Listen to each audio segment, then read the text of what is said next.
அஸ்ஸலாமு அலைக்கும். Hi friends, எல்லோரும் எப்படி இருக்கீங்க? இன்றைக்கி வியாழக்கிழமை. இன்றைக்கான லஞ்ச் அண்ட் பிரேக்ஃபாஸ்ட் என்ன அப்படிங்கிறத பார்க்கலாம்.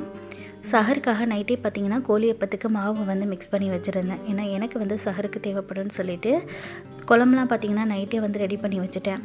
மாவு வந்து கொஞ்சம் பேலன்ஸ் இருந்தனால அதில் வந்து காலையில் பார்த்திங்கன்னா கோழியப்பம் ஊற்றியாச்சு. கோழியப்பம் பார்த்திங்கன்னா ஹஸ்பண்ட்க்கு வந்து பிரேக்ஃபாஸ்ட்டுக்காக பேக் பண்ணியிருக்கேன். பொண்ணுங்களுக்கு ஒரு பீஸ் வந்து பேலன்ஸ் வந்தது, அதுலேயுமே வந்து ஒன்று வச்சு விட்டுருக்கேன். இன்றைக்கி வந்து லஞ்சும் ரொம்ப சிம்பிளாக தான் ரெடி பண்ணியிருக்கேன். ஏன்னா லஞ்சுக்கு வந்து நான் எப்படியா இருந்தாலும் சமைக்கிற மாதிரி தான் இருக்கும். அதனால் இன்றைக்கி வந்து சிம்பிளாக இதை செஞ்சு கொடுத்து விட்டுடலாம் அப்படின்னு சொல்லிட்டு தான் இந்த மாதிரி ரெடி பண்ணி கொடுத்துருந்தேன். இடியாப்பத்துக்கு வந்து பார்த்திங்கன்னா சிக்கன் குழம்பு வச்சுருந்தேன். இடியாப்பத்தோடு சாப்பிட்றதுக்குமே நல்லாயிருக்கும், கோழியப்பத்தோடு சாப்பிட்றதுக்குமே ரொம்பவே சூப்பராக இருக்கும் சிக்கன் குழம்பு. இன்றைக்கி வந்து ஹஸ்பண்ட்கான பிரேக்ஃபாஸ்ட்டுக்கு கோழியப்பமும், லஞ்சுக்கு பார்த்திங்கன்னா நல்ல வந்து சூப்பரான சாஃப்டான இடியாப்பம் தான்.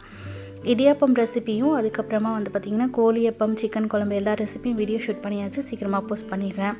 இன்றைக்கான லஞ்ச் அண்ட் பிரேக்ஃபாஸ்ட் இது தான். ஸ்நாக்ஸ்க்காக பார்த்திங்கன்னா ஆரஞ்சும் செவ்வாழை. நாளைக்கு பார்க்கலாம். பாய்.